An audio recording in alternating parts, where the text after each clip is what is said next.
Payday. Payday? I need my payday.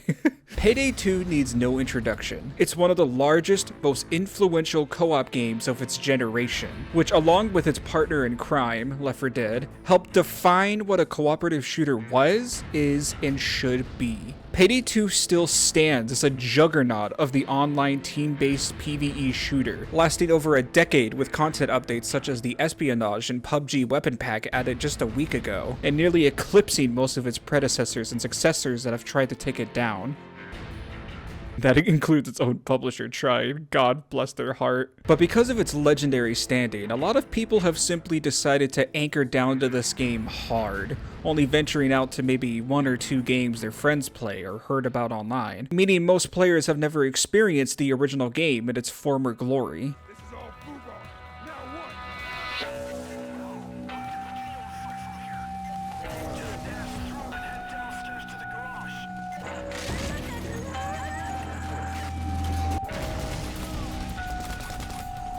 This is Payday the Heist, or otherwise known as just Payday 1 if you're a sadist. By today's standards, many consider it obsolete because of all of its content, such as the weapons, characters, and even the heist, are in Payday 2, so most people experience the classic heist from the sequel first. Despite that, a lot of people may not be aware of how different it is from the original levels they were based on. Much like if you put the Knight into Silksong, playing the classic heist this way can feel awkward given that they were designed with a completely different game in mind. One where heisters couldn't just eject themselves with adrenaline and tank an entire 50 cal just to run down the street, treating the Geneva Convention as a checklist, and somehow convincing the soldiers of the law to act like patriots of war. Neither did the original heist intend to have instantly spawning waves of 50 SWAT units backed by medics, minigun dozers, and these absolute hellspawn throw a hail of Uzi fire at drug addicts, Mexicans, or God forbid, woman, no, God, no, woman, no. So, with this fresh in our fable minds, it raises an interesting question. How faithful is Payday 2's classic heist compared to the originals in Payday the Heist? Is it more of a Left 4 Dead deal where it's almost an exact port bar the extra content the sequel added along with visual tweaks like the HUD? Or is it more of a complete redesign from the ground up with the original content as its basis like a Destiny raid? Yes, I had to get a Destiny reference in 2026 because no one else will do it, but by God, I will rant about this game one day. Heed my words for this piece of shit. Come with me as we venture down the weird rabbit hole of content differences in these two games and discover the meaning of the saying, as more things change, things truly stay the same. First and foremost though, to get the easy stuff out of the way, what is different gameplay-wise between the two entries that will apply to literally every heist we talk about? Well, first, if you hear anyone unironically refer the heist over 2, the first word they will always use when describing its gameplay is simplicity, because a lot of what makes the heist difficult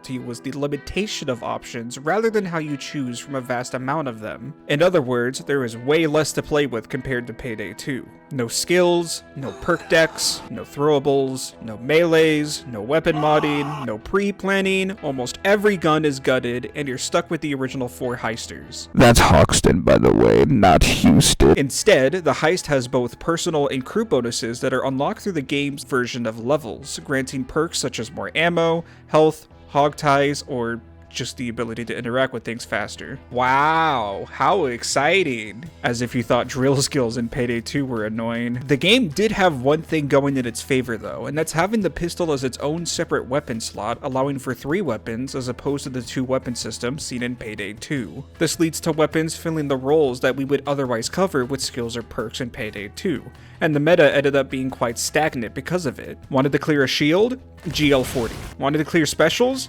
Bronco. Wanted a generalist weapon for normal enemies that would quickly dispose of them? M308. It was really as simple as that. With the more limited weapon selection and loadouts to choose from, the game became a lot easier for the developers to balance around in the way they saw fit. Because of that, the heist shootouts were much more focused on long-range engagements with a couple of SWATs as opposed to large swarms of goons that die the moment they exist in the same ozone layer as you. Since weapons were the only solution to problems, we simply put the bullet-shaped square block into the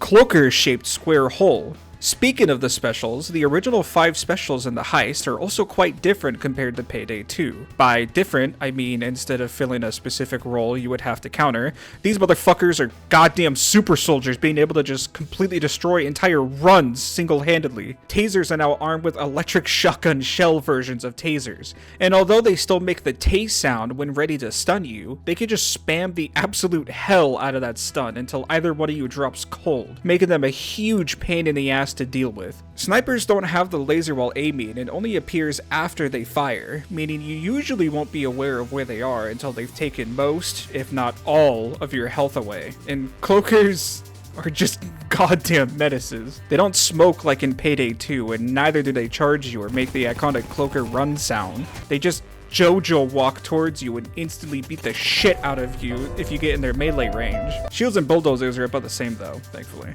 Besides the fact that shields basically only have one way of taking them out, as mentioned previously. Regardless, it definitely makes the game a lot harder, as even normal is quite challenging on the more open heists, such as the outside of Counterfeit and the roof of Panic Room, as they usually just completely out DPS you without regard to themselves whatsoever. Oh, and also a couple smaller things to mention that aren't as significant is the ability to sprint backwards naturally. Bane calls out specials a lot more frequently, the heisters in general are a lot more vocal, you can revive teammates or walls, money is considered XP instead of a spendable resource, weapons are instead upgrades in the same method that you gain personal perks and can't be changed back unless you delete your save, minus the few visual upgrades you can toggle, smokes are spammed like crazy, and the VA for change is changed. Try saying that 10 times fast. Now that we're over talking about the basics, we can finally go over the fun stuff you came here for. Let's start us off with a real classic of Payday, being the bank heist that started it all, First World Bank. Known for being one of the first bank heist players will likely partake in on both games, as well as holding one of the hardest challenges in the game in the form of Overdrill, which leads us to our first change. After Overdrill was added, the developers wanted to forever immortalize the first players who discovered and beat this insane challenge within the game through a portrait of their faces and names plastered on a wall in the conference room, which has a rare chance to turn it into an infected variant with fittingly haunting music to occupy it.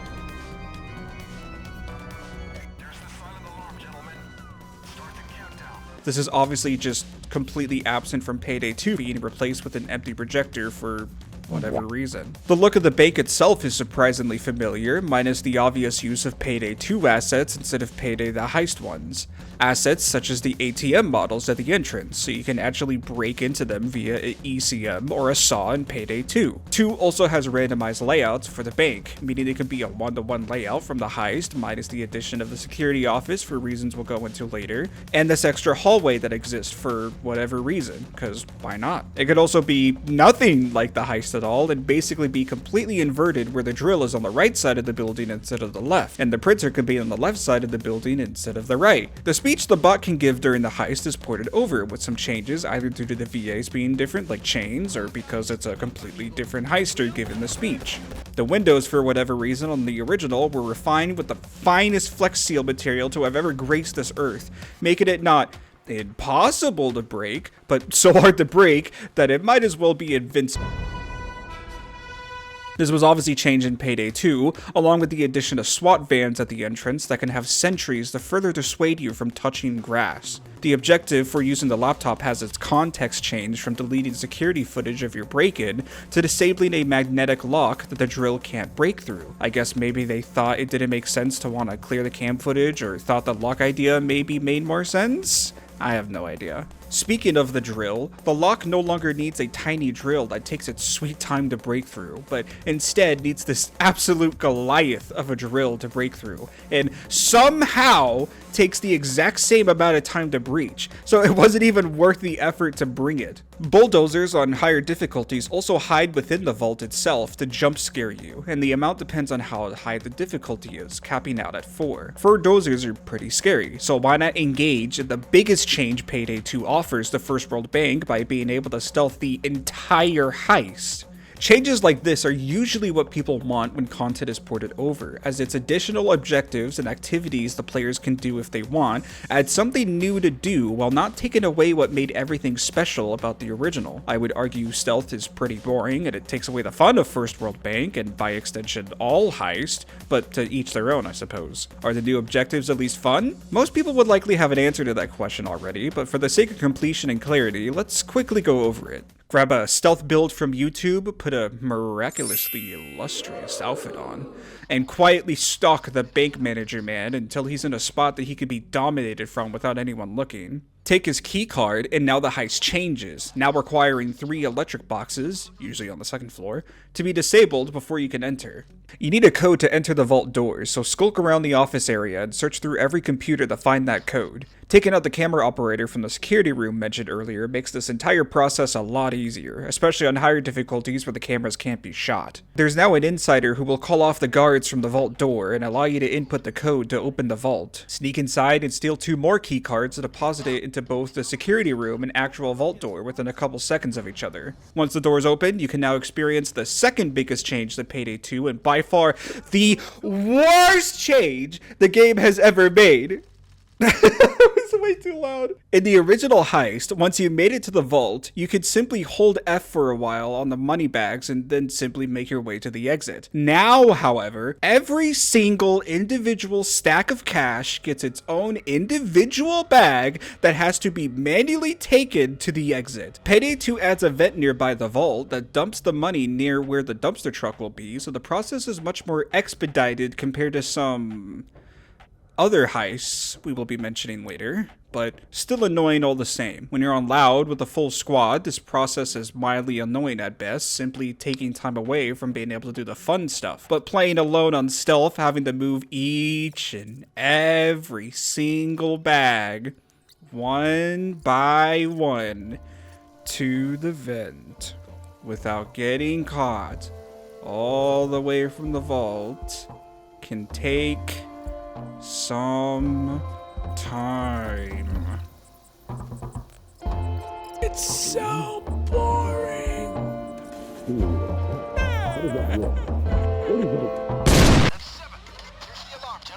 The ending sequence is also changed slightly, originally having a point of no return along with a countdown before the heist would instantly fail, and a never-ending assault wave that didn't make a return to Payday 2. Overall, this heist is pretty much the perfect example of what a classic heist should be in Payday 2. A near one-to-one experience from the original, down to even the visuals, while adding more content to make it more interesting and replayable. While the additional content and slight tweaks means it's not completely faithful to the original, I think most people would agree that changes like this are way better long term and keep the heist more interesting than its first appearance. Will every heist from here on out play like First World Bank? Well, we can find that answer starting first with Heat Street. Heat Street, for whatever reason, is the first heist I think of when I think of Payday trying to become the movies that inspired it, such as Heat, and therefore encapsulates the first game in my mind. Since this heist was released during the huge Search for Kento event that was big for the plot that almost no one cared about, it brings us our first change being the reason this heist is even taking place in Payday 2. In the first game, Heat Street was a get-rich-quick deal gone wrong when Matthew, the bastard, betrays us and takes a briefcase full of cash and goes on the run, to some extent literally. His car crashes, we very politely convince him to come out, and escort him for the briefcase he holds full of the money we actually care about. In Payday 2, Matthew instead is the name of the game. He's been recontextualized to have tried to take the Payday gang down after the original Heat Street, and we try to take him out before he offers information about the whereabouts of Jiro's son, Kento, in exchange for his life. We then escort him to the hideout to interrogate him, in which you can actually see Jacket doing in his room. I guess this retcon makes more sense given that it was a little strange we bothered saving the bastard given the only thing we cared about was the money that we literally could have just stolen from him, of which we do anyways. That also means during the heist, there isn't a briefcase in sight, which means scenes involving that have been slightly tweaked. The intro to the heist plays out differently from the first game, not only having Bane mention Matthew's previous betrayal, but also having different heisters in the intro, though who's present is entirely random and not based off who's in your lobby. My nose is telling me this is a bad fucking idea. There's some bad energy in here, guys. Hurry up! Oh shit! Shit! Fuck! It's Matt Roscoe. Don't let him get away. Maybe you should just kill him. Hurry up! As I've been alluding to, this is technically a different heist from Heat Street, in the sense that this is an entirely different event from the original, meaning we somehow play out almost every single event the original has, from the runaway to the car crash to the transport, all in the exact same place, something Bane makes a clear reference to multiple times.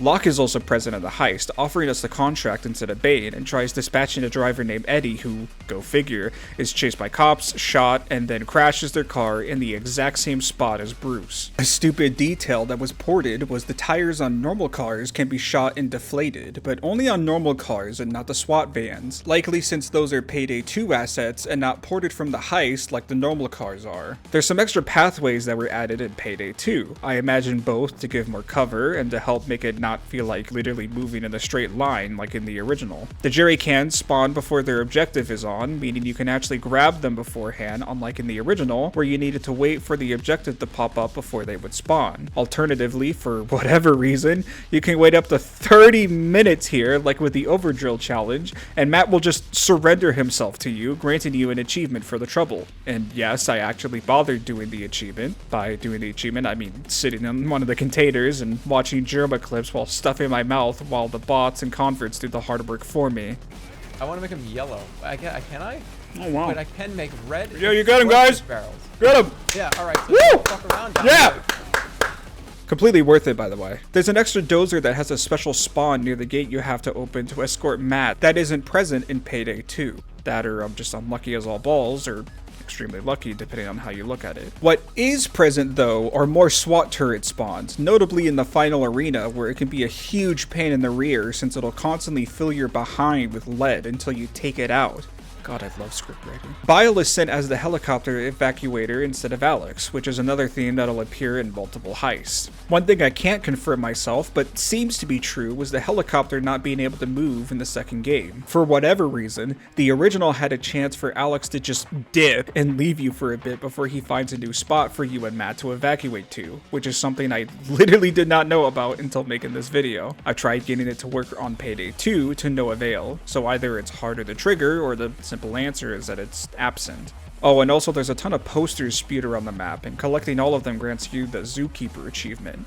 Might as well get it, I suppose. Overall, still extremely close to the original, but the recontextualization of the heist, along with some of the features being removed, like the helicopter moving, makes this a bit more of a strange case, since it still plays out the same, but the vibe is definitely different, given that we're here for a completely different reason than we were before. That, and the remix of Double Cross gives this heist a more action movie vibe compared to the somewhat more grounded Heat-inspired vibe the original track went for. Speaking of new tracks, next up is Panic Room, released during the Hoxton Homewarming Party event in 2016. This is one of the easier heists, but much like the original, that roof is still a run killer to this day. Our first change technically isn't gameplay related, but it does change the vibe a bit, and my vibes are crucial to my heisting experience, so this is super important. Like with every heist in this video, there's a remixed version for the Payday 2 heist, meaning there's two versions of each song that could be played. As long as you own the original soundtracks on Steam, of course. Specifically with this heist, however, the original has two versions of Panic Room's theme.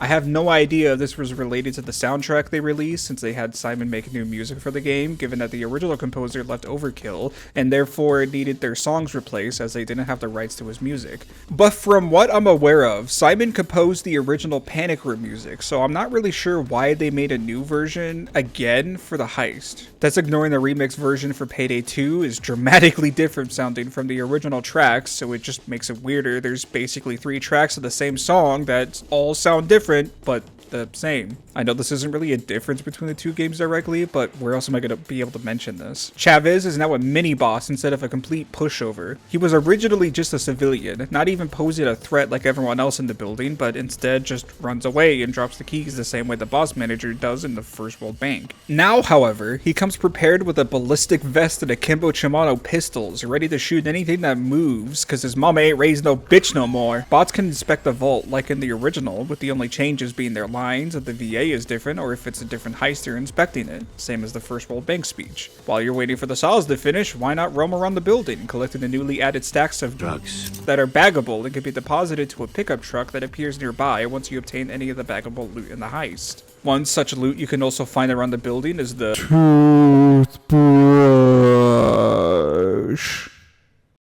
It's just a big toothbrush. Why is it there?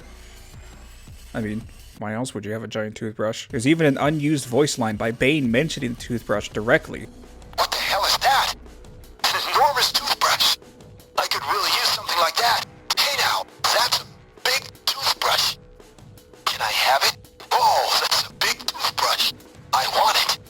this is clearly supposed to be important and taken very seriously, so just don't question it. You have to bag it like the drugs and deposit it the same way, rewarding you a comically large amount of money depending on the difficulty, with death sentence given up to $4 million. But I do Death Wish since I'm bad, but it still gives a respectable $3.6 million. Payday 2 also adds 2 sets of ladders to climb to the roof with, but given their location, I'm not really sure how else they're supposed to be used other than trolling people who are now stuck in the middle of the open to get obliterated by everything on the map. If you'd rather sit and camp around the stairs to the roof like I do, there's also tons of planks that are obtainable that can be put on the windows around the map, with the most notable being the window in the area previously mentioned to prevent more cops from literally jumping in and ganking your entire squad. Bile returns as the pilot instead of Alex, dropping the bag of C4 in the same 3 possible spots as before, as well as picking up the vault itself, just like Alex. One thing to note is that the hook itself is way less finicky than the original, because holy god was it annoying to lose a ton of progress when hooking the vault just because the animation moved it just a little too far away from you, making you have to restart the hooking from the start. The never-ending police assault and the timer till the heist fails is also removed in Payday 2. You also have to pick the door to the sewers open instead of just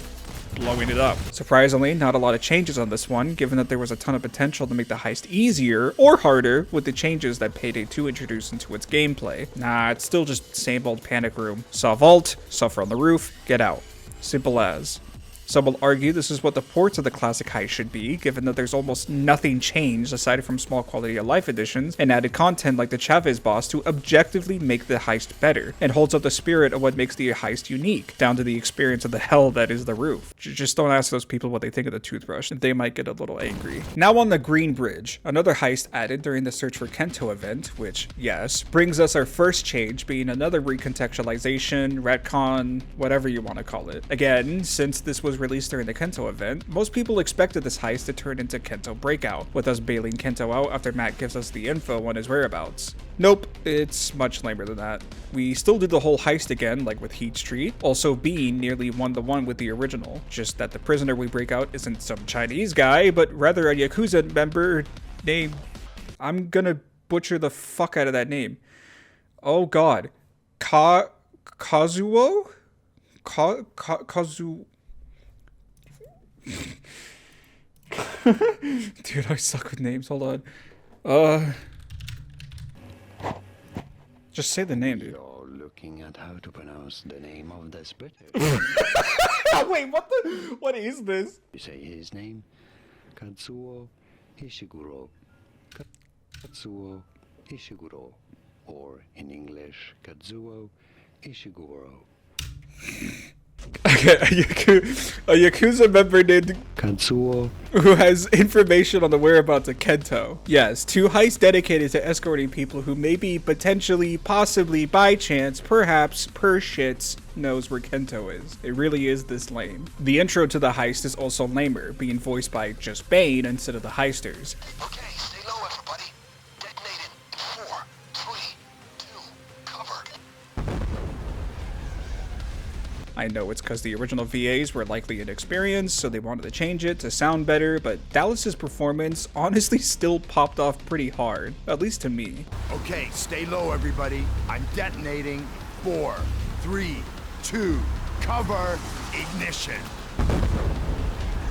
Dude sounds so excited to blow up the bridge and cause chaos. One of the police trucks have been moved to stand upright so that the heisters can't just camp it and hide from all the gunfire like in the original. Not that you'd be able to anyways, because cops in Payday 2 can jam the drills instead of the drills only being bricked by themselves. The last truck at the end of the bridge is also guaranteed to slip off the edge instead of having a chance to sit in place like in the original. The doors don't automatically open like in the original too, and Kazuo will be immediately identified once he is spotted, so no more spamming F and praying for one of the prisoners to slowly stand up and reveal themselves to be our target. Not a lot of changes near the beginning here, minus some extra cop spawns on the roof and the addition of a GenSec truck you can break into for some baggable loot you can collect from the deposit added at the tower. Once you're at the roof, however, there are some big changes that can make this section more difficult. Police units can now pull down the balloon and need to be taken out to avoid George missing it when he flies by, otherwise you'll have to deploy the balloon back up. Yes, by the way, this time the original pilot was kept instead of a new one. Go George.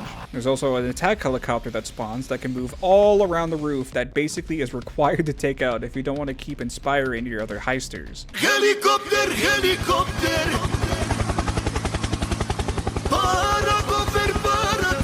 Once George picks up Kazuo, assuming he doesn't miss like a moron, the never-ending police wave will start, mimicking the original. But no point of return counter, though not that it mattered because the timer was 10 minutes, so you usually had quite a bit of time left once you made it out. Usually, at least. There's also a SWAT van covering the only exit on the bridge that needs to be drilled open so it can be moved to continue with your escape. Like with Heat Street, there are hidden collectibles in the form of cuffs that, after collecting 4 out of the 6 that spawn during the heist, award you a trophy to show off at the safe house. Another more simple heist port, like with Panic Room, with the only real changes coming from the prisoner, but without the nostalgia baiting that Bane does during that heist. I'm glad this one was left untouched, as this is one of my personal favorite heists because of the ending sequence having to run and move from cover to cover, and even though some of the tension is gone from the timer being taken away, the never-ending assault wave makes up for it. It makes it feel as intense as it was always supposed to be. Diamond Heist is up next, coming out during the Lock and Load event that came out during 2017 that I remember quite fondly, given that I was actually playing the game actively at that time. I wasn't even aware that Diamond Heist was a remaster of a Payday the Heist mission because of our first change being one of the most dramatic we've seen so far. The entire heist visuals have been changed quite drastically.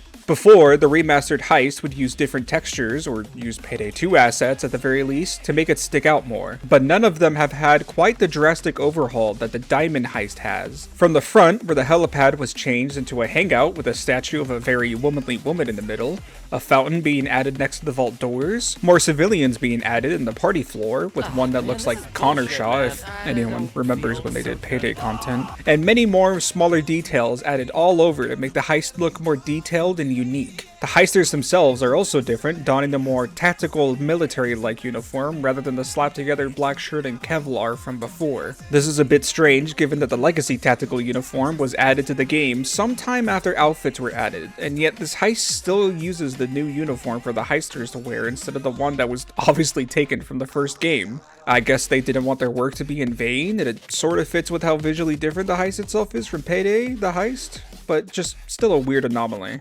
Anyways, from just the looks alone, this heist is already a far cry from the predecessor that it is based on, but as per usual with this video, the changes don't stop there. The intro pulls a grain bridge and has Bane setting up the gang instead of one of the heisters. Alright, entry point. Synchronize on my mark. Mark. And just like Greenbridge, I prefer Dallas's delivery here. All right, entry point. Synchronize on my mark. Mark. Check. But the others were admittedly in need of some changes, and voicing every single heister from the intro was a bit much, so I think it's fine this way. Cops and guards both can stop the hacking sequence in the security boxes, forcing you to restart them if they get too close, similarly to drills. There's also only 2 boxes that have to be hacked instead of 3, but they have to be manually found instead of being marked like in the original. Also in the original, there's a chance for the vault to open instead of failing the code input if you're extremely lucky after the security boxes are hacked. I've never been able to get this to happen to me, but I've seen it open for others online and the vaulting begins. But for the rest of us, the heist continues in both games. Originally, you had to escort both the CFO and Ralph separately, meaning 2 trips would have to be taken from the inside of the building to the rooftop onto the helipad to escort them to Bane, so he can very kindly beg and plead for the vault codes. Bane would then promptly see if pigs can fly and then kidnap the CFO's son in order to use voodoo magic to open the vault door from his location to allow you to steal the diamonds. In Payday 2, this has been altered to have Ralph simply drop a keycard that will be required to open the vault. So we basically skip an entire step given that we only have to escort the CFO to Bane, but the location of both NPCs remain the same. Bane still drops the CFO from the sky, though the animation is obviously altered given there's kind of sort of a little huge fountain in the way. After the codes are obtained, Bane reads out the passcode to you, forcing you to manually input what he calls out in the most shoddy, horrible feeling numpad I've ever seen a game make. And then, Voila. Except the differences don't end there, because instead of just grabbing the diamonds and dipping, this is Payday 2, and we are way too good for that. Instead, suffer with your team to manually throw every single one of the up to 8 bags of diamonds to the front of the building, where you will one by one deposit them to a zip line that travels across the whole ass city just to secure it. All this while sitting outside with snipers and heavy SWAT units forcing their way up your bum the entire time you're depositing the bags. Only after all bags are deposited do you get the privilege of leaving the heist. The entire time this heist is going on, there's a whole new track accompanying the heist, as the original theme is replaced with the remix version of the party room music instead, making this the most drastic change music-wise, given it's literally a different song being used.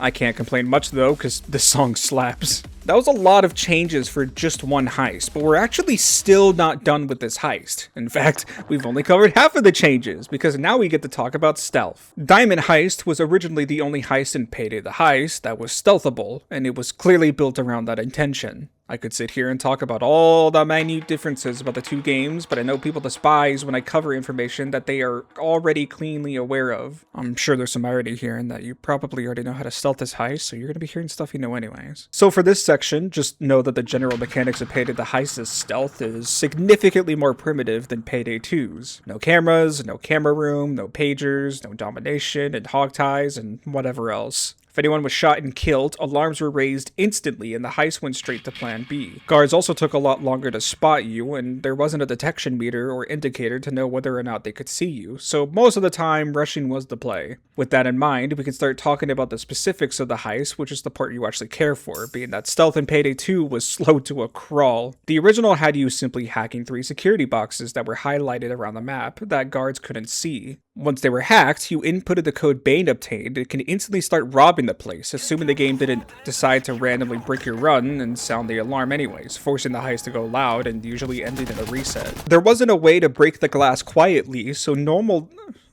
There wasn't a way to break the This is hard. I hate this.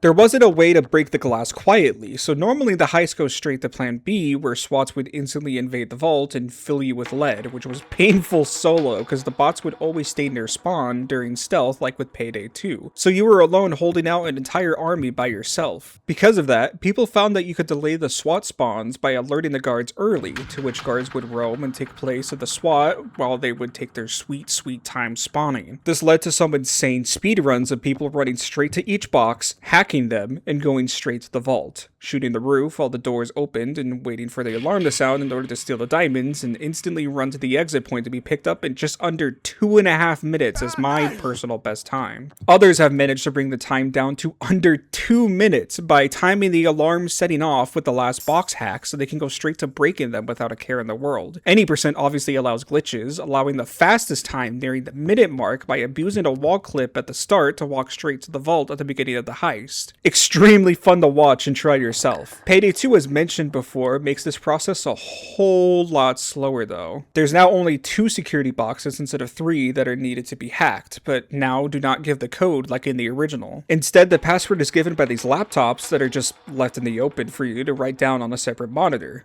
There's 3 laptops and each one contains a number that is colored in either red, green, or blue, which indicates which order they are in, with the order naturally going from red to green to blue, standard RGB order. Next, you'll want to find Ralph and dominate him in order to take his key card to access the vault. Yes, they put the new loud objective in stealth as well, because this needed to be as long as humanly possible. Once everything is obtained and the boxes are hacked, the lasers will turn off and you can finagle with a keypad to input the password you cobbled together to enter the vault. If you watch my First World Bank section, you might already know everything I'm about to say in this section, and by God will it be the exact same. Along with the smaller jewels in the containers that can be broken into with the glass cutter, you have to break every single glass case one by one.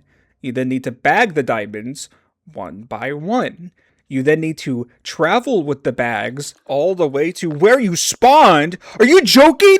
Oh, hell no, bro. I ain't doing all that shit. With this change for those patient enough, this does mean the heist can be fully stealthed, unlike before, and it even gives you a bonus for doing so. But I don't have the footage for it because I don't have the patience for it. So you can do it on your own if you so choose. Oh, and also the blood diamonds still exist, and you enter it the same way as before, but instead of being a guaranteed spawn, if you successfully reach the vault in stealth, it's now a random chance from 10% on overkill and below to 20% on mayhem and above. So very low chances in getting it for literally no reason. Absolutely the longest list of changes that could probably still go on if I bothered going into more detail into the stealth mechanics and how bare bones they are, but at the end of the day, it's still kind of diamond heist, mostly, sorta. I'm not going to claim this isn't the heist from the original, but it is definitely bordering on the side of reinventing the wheel instead of trying to stay faithful. You still get the core experience from this heist, but the small things like the vault not opening during stealth, or the dual escort sections, or the entire experience of bagging the loot being added, or even just small things like the blood diamond not being a guaranteed spawn, or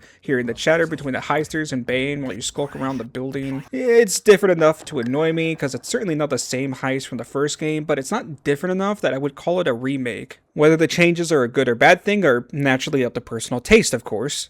My take is that I generally prefer the loud changes that make it feel less sluggish, aside from the bags needing to be deposited from the front of the building. But everything to do with stealth in Payday 2 just sucks donkey balls compared to Payday the Heist. It's so much slower than the original, and it takes away all the fun of speedrunning it and doing it as fast as you can at the most efficient method for the sake of XP farming, or just the thrill of it. The only good change for the stealth section was the password, so that the alarms wouldn't randomly set off for no reason, but I would have much rather they just got rid of the random chance of the alarm to sound instead of making this new system to slow the pace down. Especially when the bagging alone will take up half the time of the heist itself. Just remember that this is all personal preference though, and it shouldn't take away your ability to enjoy this heist if you do. If anything, that makes you better than me, because you can actually enjoy the things I can't, so screw you or whatever. With that rant no one asked for out of the way, we can start talking about the final original heist from the first game being Slaughterhouse, added during Crime Fest 2015 along with First World Bank. Since it was added so early, this heist is much more similar to the original compared to the heist that would follow it, which actually leads us to our first change. Because I took so long to make this video, the game actually got updated to include the original legacy vest that the heisters wore in the first game to make it more accurate. Yes, you heard that right. They actually went back to change it to make more sense, to make it more accurate to the original. Wait, so if they're gonna make this default for Slaughterhouse despite it not being that way when it was originally released in Payday 2, why can't they change the diamond heist to use it too? This outfit was added before the change to make it default, but you had to beat the heist to unlock the outfit anyways. How does that make any sense? The beginning plays out the same, having someone slam the gensec truck with murky water, rushing out and dying instantly. Only if you purposefully leave some alive in Payday 2, you can actually see them run down and attempt to breach the slaughterhouse. Cool detail. Though after these murky water mercs, no more spawn later unlike in the original. The door leading to the slaughterhouse also has to be broken into with a C4 left just outside the door, unlike in the heist where it's literally just open for all to come. Once again, the break-in with the safe plays out the same, even down to having the same achievement of waiting for 3 minutes to let the truck fall down on its own. The difference here being, if you get the variant with the truck falling after shooting the driver, then the dozer that spawns inside the truck will change depending on the difficulty, with a normal dozer on overkill and under, and a skull dozer on mayhem and over. If you leave the truck on the roof and blow the door open to reveal the safe, the original has stacks of cash that can be picked up that aren't present in Payday 2.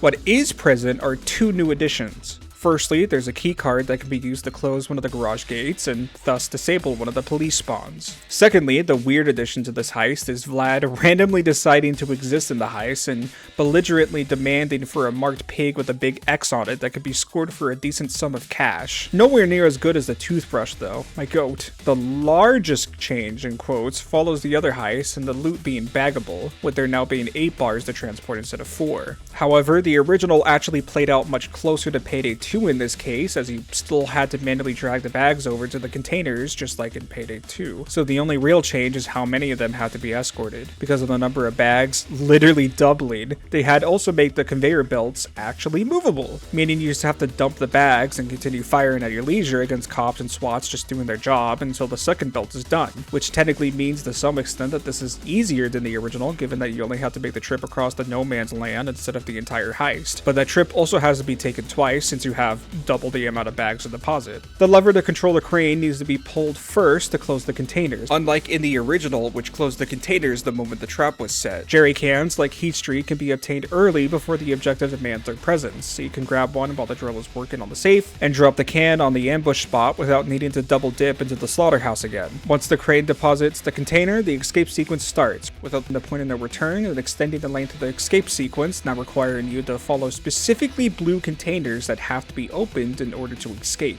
Oh, and also the security cameras have been taken out, but honest to God, they didn't do anything in the first game, so it makes no difference at all. Honestly, not a lot of changes. I would dare say they barely touched anything, despite the ending sequence and conveyor belts seeming like big ones, but in practice, it doesn't change much. Just makes you wonder why they bothered adding stuff like having more gold to bag when they could have just kept it at 4 like the original did. This heist is probably the closest of the original 6 heists to being one-to-one with the heist that came before, which means the experience is pretty much the exact same besides the obvious differences between them being entirely different games. It definitely highlights their mindset with the earlier adaptations of classic Heist, which makes it all the funnier that Diamond Heist came out the way it did, especially considering the next 3 heists we're about to talk about. We're at the final stretch with the next 2 heists being DLC in both games, with the original appearing on August 2012 and the sequels in 2016 respectively. If you can believe it, Payday the Heist only had 1 DLC, being the Wolf Pack, which actually gave you the Payday 2 version for free if you own the original, something they make extremely crystal clear for whatever reason. Another heist they updated retroactively after it came out to include the original outfits from the first game, by the way. Diamond Heist was just screwed from the start, wasn't it?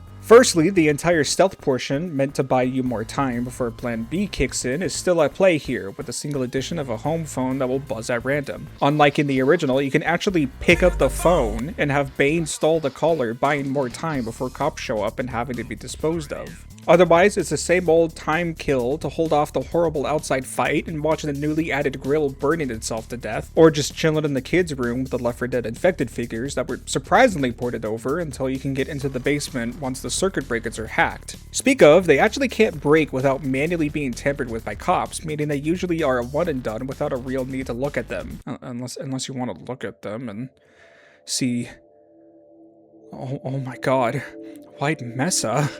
White Mesa! Once you have access to the basement, you can use a crowbar, as usual, to break the doors open. But if someone brings a saw, or more likely C4, you can actually skip the need for a crowbar entirely, though this is generally still a waste given the crowbar doesn't take much time to break through the door. So there's no need to use anything else unless whoever is holding the crowbar is off in Narnia.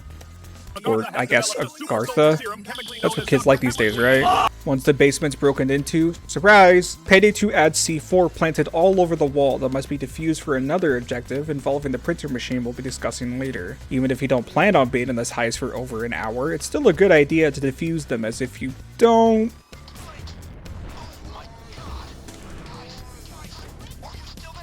Yeah. The explosion and wreckage that follows suit can instantly down you, as well as acting as a point of entrance for cops and SWAT alike to break in. Whether or not you actually manage to save both the printing machine and the roof, the next change is planting the drill and not having to worry about power. Yeah, in the original, the same dinky, stinky drill needs power for whatever reason to break into the safe. And SWAT outside could actually jam the drill by turning the power itself off through a breaker that you're forced to reset all the way outside. By SWAT, I mean specifically dozers only, because in the original, actions involving destroying objectives like shutting off the water, turning off the power, etc. were all done by bulldozers instead of literally any of the perfectly capable soldiers of the law like in Payday 2. To some extent, we still lost something with this change, because the level of dread you felt when you needed to go outside to fix something was insane, knowing you'd be face to face with a 2-shot dozer to your face in due time. Once the police force are dealt with and the safe is turned into a safent, all you need now to complete the mission, if you so choose, is a single roll of plates that the printer uses, as opposed to multiple silver plates that need to be grabbed in pieces. If you are insane enough, or you were cheating,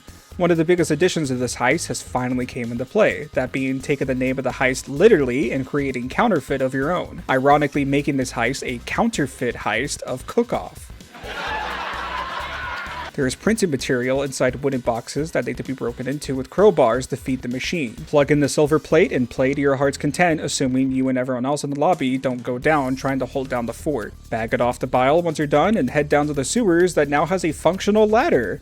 Because technology. Either use the crowbar to break the doors like the original heist, or use a saw or C4 to blow the thing open, which is actually a little useful for time saving, especially if the crowbar holder is falling behind. And you're finished, assuming you make it out in time, of course. Just kidding. This is another heist that takes away the point of no return and the never-ending assault wave, because we needed another one of those. Overall, pretty comparable to some of the other heists like First World Bank and Panic Room. It holds true to the original while adding some unique mechanics reminiscent of other Payday 2 heists, which is all this heist really needed, to be honest. I'm pretty happy with how this heist is overall. Also added with the wolf pack in both games, we have Undercover, pretty easily my least favorite of the classic heist, and by far the one that took the longest to record. If Panic Room's roof is Hell Incarnate, then Undercover's roof is Hell's Inferno, taking everything wrong with that heist and just adding a bunch of poop fart to it to add insult to injury. We don't even have that many changes to go through. Not that we don't have any, of course, with the first change being related to the XP system. Anything that progressed the objective and Payday the heist would give you XP, so you were always leveling up even if you ended up failing the heist at the end. Transitioning from the deal to the shootout also counts as an objective change, meaning you can gain XP the moment the heisters are spotted and the firefighting begins. How soon can this XP be obtained? Literally the moment the heist starts. Almost the minute you spawn in, given you give it literally a single second to load the objective, you can fire your pistol and instantly get XP, making this one of the easiest XP farms and by far the fastest solo XP farm in the game. I personally used it to get the M308 just cause I'm lazy and wanted it as soon as possible for the other heists in this video. Prematurely starting the heist before the taxman puts the server in his shirt also still requires you to break the server from the trunk rather than from the taxman directly. Though in Payday 2, they made the trunk pickable, so the existence of the crowbar is entirely obsolete given that its only use was breaking that trunk in case you went loud too early.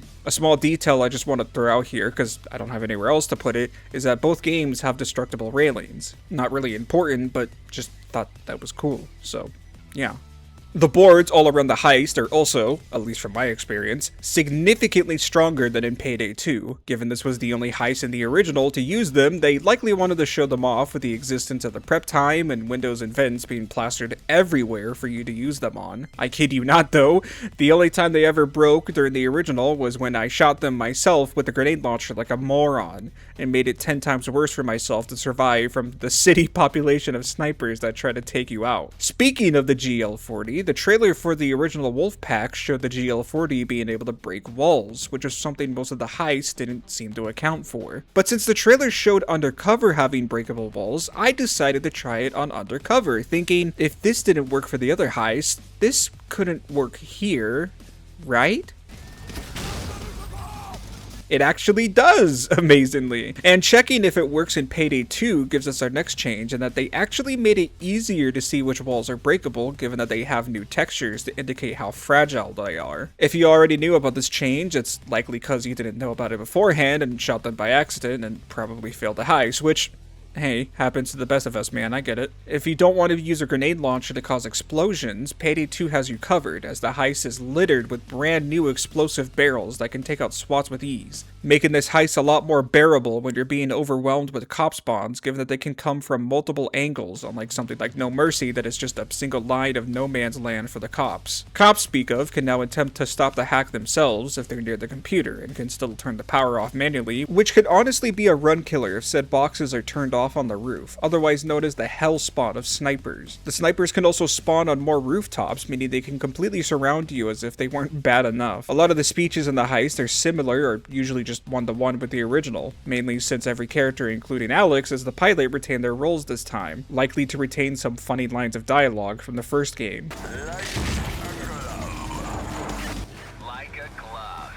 On the topic of dialogue, another stupid detail is an additional line of dialogue that Bane can say whenever the heist is almost complete, right after you transfer the money from the server to Bane directly. Yes! Money!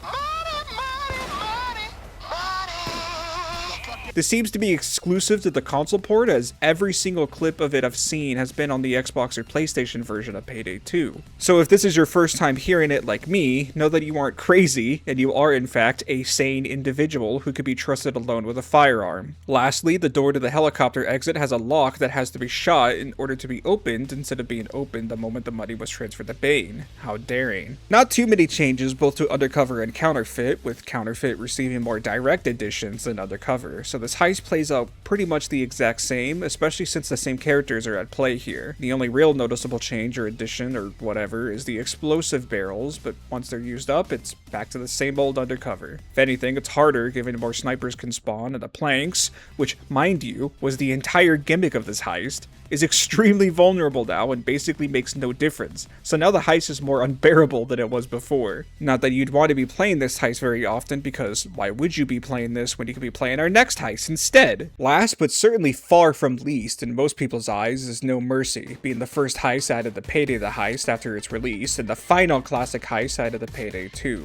Easily a fan favorite for its cross-promotion with Left 4 Dead, as well as its tight hallways making sniper graves and grenade launcher spam a breeze for anarchist berserkers and armor enthusiasts alike. There's just a lot to love in this heist, which added a lot of pressure on Overkill to not mess with what made it special, and it honestly shows pretty clearly. There is literally a single gameplay change that's more of a base game difference between the two, being that civilians need to notice you with their weapons out before being alerted instead of all panicking the moment guns are drawn. But this applies to heists like Counterfeit as well. Otherwise, the only difference between the two versions is in its context. This is the only known heist to be confirmed to be a flashback and not either a reimagining of events or straight up a repeat of them. The flu isn't directly stated to be the green flu from Left 4 Dead, I'm guessing so that they could kill off Bane without having to explain why he didn't turn into a smoker.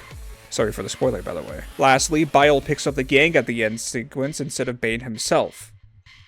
That's it. You still go through the same routine of annoying Bill, holding hostages, finding papers while pretending to be doctors, throwing out garments to identify which patient potentially has world-ending coughs, and draw out its blood until you have 2 vials that are verified, and, more importantly, sellable. If Slaughterhouse was nearly 1-to-1 with the original, then this is literally 1-to-1 with the original. What an extremely anticlimactic way to end this video, especially if you skip straight to this part. Which, hey, goes to show that not only are Overkill perfectly capable of directly porting Heist over to Payday 2, but also highlights how fun No Mercy is by changing absolutely nothing and still remaining as one of the heists that people adore and play over and over again, which is kind of ironic given how much they tried improving the other heists, whether you think they succeeded or not in making them better to play. And that's all the heists covered. From the original First World Bank added with the game's release in 2011 to No Mercy's port in Payday 2 in 2018. I had a lot of fun going through both of these games while my Payday itch was at its strongest. Seeing the differences between both games and their heist designs makes it obvious how much of it was intentional, and how the original heist designs were able to stand the test of time even when put under the stress of an entirely different game and their own design philosophies. It really speaks to Payday the Heist quality when the majority of these heists got small tweaks to their map layouts and objectives as opposed to sweeping changes that make the heist familiar by name alone. For most of them, at least. Despite that, I still think just playing them through Payday 2 is fine.